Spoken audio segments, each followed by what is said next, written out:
रामायण काल के राज्य किष्किंधा में सूर्यपुत्र बाली का राज था। उसका एक भाई था जिसका नाम सुग्रीव था। सुग्रीव इंद्रदेव का पुत्र था, अर्थात बाली और सुग्रीव की माता एक ही थी, लेकिन पिता अलग अलग थे। सुग्रीव की पत्नी का नाम रूमा था तो बाली की पत्नी वानर वैद्यराज सुषेण की पुत्री तारा थी। तारा एक अप्सरा थी। बाली का एक पुत्र था जिसका नाम अंगद था। एक बार दोनों भाई दुंदुभी के भाई मायावी को मारने के लिए निकले। मायावी एक कंदरा में घुस गया। बाली ने सुग्रीव से कहा कि तुम यहीं गुफा के द्वारा पर रुको, मैं उस दैत्य को मारकर आता हूँ। 1 वर्ष के बाद भी जब बाली कंदरा से बाहर नहीं निकला तो सुग्रीव बेचैन हो गया। तभी कंदरा से दैत्य के चित्कार की आवाज आई और बहुत सारा खून बहकर बाहर आया। सुग्रीव ने समझा कि मेरा भाई बाली मारा गया है। कुछ समय के बाद उसने उस गुफा को एक बड़े से पत्थर से बंद कर दिया और वहां से चला गया। कुछ काल के बाद जब बाली लौटा तो उसने देखा कि सिंहासन पर सुग्रीव बैठा है और उसने मेरी स्त्री और संपत्ति हड़प ली है। यह देखकर बाली को बहुत क्रोध आया। तब उसने सुग्रीव को खूब मारा। सुग्रीव अपनी जान बचाने के लिए ऋष्यमुख पर्वत की एक कंदरा में जा छुपा। हालांकि बाली को मालूम था कि वह कहाँ छुपा है, लेकिन बाली वहां नहीं जा सकता था क्योंकि उसे मतंग ऋषि ने शाप दिया था कि तू या तेरी वानर सेना यदि इस पर्वत के आसपास भी फटकी तो मारी जाएगी। बस इसीलिए सुग्रीव वहां सुरक्षित रहे। इस दौरान बाली ने सुग्रीव की पत्नी और संपत्ति हड़प ली। इस पर्वत पर ही सुग्रीव की मुलाकात वानरराज केसरी की मुलाकात हुई। केसरी ने सुग्रीव की सहायता के लिए अपने पुत्र हनुमान जी को सुग्रीव के पास छोड़ दिया। सुग्रीव ने वहीं अपनी सुरक्षा हेतु एक छोटी सी सेना गठित की। फिर एक दिन सीता को खोजते हुए प्रभु श्री राम और लक्ष्मण ऋष्यमुख पर्वत पहुँचे। जब सुग्रीव ने राम और लक्ष्मण को देखा तो वह भयभीत हो गया। इतने बलशाली और तेजस्वीवान मनुष्य उसने कभी नहीं देखे थे। वह भागते हुए हनुमान के पास गया और कहने लगा कि हमारी जान को खतरा है। सुग्रीव को लग रहा था कि कहीं यह बाली के भेजे हुए तो नहीं हैं। सुग्रीव ने हनुमान जी से कहा कि तुम ब्रह्मचारी का रूप धारण करके उनके समक्ष जाओ और उसके हृदय की बात जानकर मुझे इशारे से बताओ। यदि वे सुग्रीव के भेजे हुए हैं तो मैं तुरंत ही यहाँ से कहीं और भाग जाऊंगा।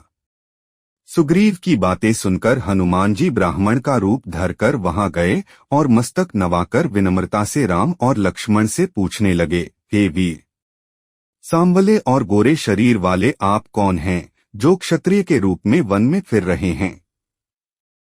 हे स्वामी, कठोर भूमि पर कोमल चरणों से चलने वाले आप किस कारण वन में विचर रहे हैं?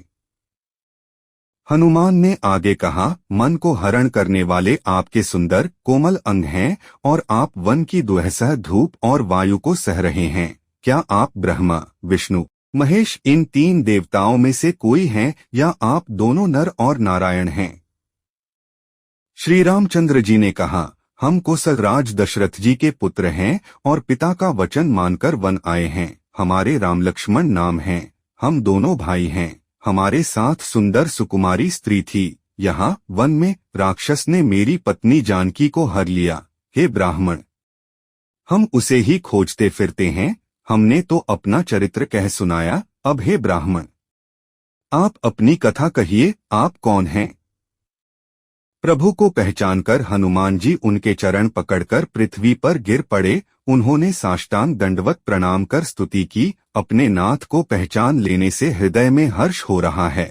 फिर हनुमान जी ने कहा, हे स्वामी, मैंने जो पूछा वह मेरा पूछना तो न्याय था। वर्षों के बाद आपको देखा, वह भी तपस्वी के वेश में, और मेरी वानरी बुद्धि, इससे मैं तो आपको पहचान न सका और अपनी परिस्थिति के अनुसार मैंने आपसे पूछा, परंतु आप मनुष्य की तरह कैसे पूछ रहे हैं?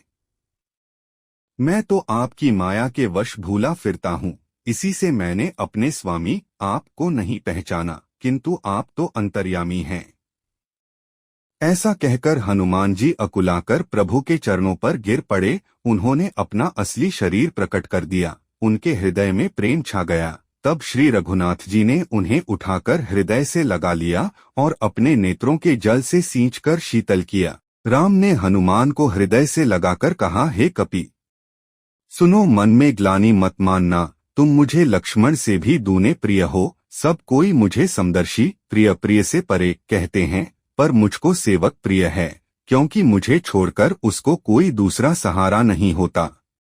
ऐसा कहने के बाद हनुमान जी ने प्रभु श्री राम को सुग्रीव से मिलाया। राम ने सुग्रीव को और सुग्रीव को राम ने अपनी कथा और व्यथा बताई। तब राम ने सुग्रीव के दुख हरण के लिए बाली का वध करने का वचन दिया। दरअसल सुग्रीव के भाई बाली ने सुग्रीव की पत्नी और संपत्ति हड़पकर उसको राज्य से बाहर धकेल दिया था। यही कारण था कि प्रभु श्री राम ने सुग्रीव से अपने बड़े भाई बाली से युद्ध करने को कहा और इसी दौरान श्री राम ने छुपकर बाली पर तीर चला दिया और वह मारा गया। बाली वध के बाद सुग्रीव किष्किंधा के राजा बने, अपने भाई बाली के पुत्र अंगद को युवराज बनाया और बाद में उन्होंने राम के लिए वानर सेना को गठित किया था।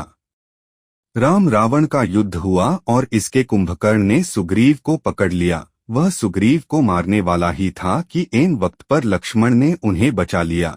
सुग्रीव ने राम की सेना में रावण से युद्ध करने के बाद प्रभु श्री राम के राज्याभिषेक में अयोध्या में भी गए थे।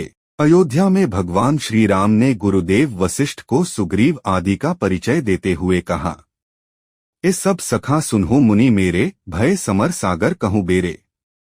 मम हित लागी जन्म इन्हारे, भरत हु ते मोहि अधिक प्यारे।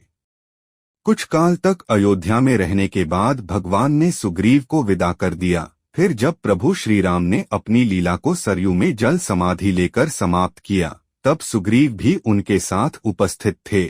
जब राम ने संसार से विदा होने का फैसला किया और सरयू नदी में समाधि ली, तो सुग्रीव भी पृथ्वी से निवृत्त हो गए और अपने पिता सूर्य के साथ चले गए। भगवान विष्णु ने धरती पर प्रभु श्री राम के रूप में लंकापति रावण के अत्याचार को समाप्त करने के लिए हुआ था। श्री राम ने मर्यादा पुरुषोत्तम के रूप में धरती पर जन्म लिया था, इसीलिए उनकी मृत्यु भी निश्चित थी। श्री राम की मृत्यु को लेकर अलग अलग कथाएं मिलती हैं।